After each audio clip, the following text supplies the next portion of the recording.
When you're looking at safety and autonomy, it's really a combination of sensors that you're looking at, especially when it comes to perception, radar, LiDAR, cameras. For the last few years, LiDAR has come along for 3D processing, 3D image processing, and has really changed the world of perception.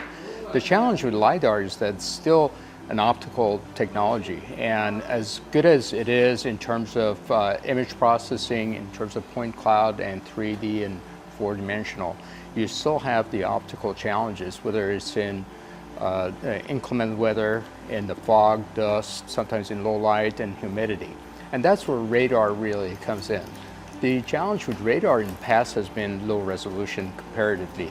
The delta between LiDAR and radar has been 3 orders of magnitude in resolution, except for technologies like Zadar Labs. Zadar Labs really closes that gap to well within 1 order of magnitude and improving every day. A combination of frame rate, resolution, range, all that's coming together to really close the gap.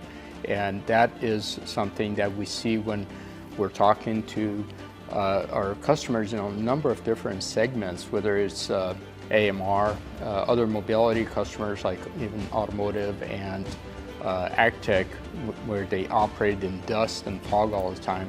We see the radar technology come along, and with the advantages that we have, they see the future as camera plus radar rather than LiDAR. We don't necessarily see radar replacing LiDAR or cameras all the time. It's really a new modality that comes in to add an additional degree of safety. And when you're talking about mission critical applications, whether it's in logistics or in agriculture and construction, and later on in automotive and big trucks, all we need to do is add radar to really get you from another percentage point to the point that you're getting closer to that Six Sigma safety that you're needing in your safety and security. For more information and online demos and some cool videos, please visit our site, zadarlabs.com, and feel free to reach out to our team anytime, and we'll be happy to set that up for you.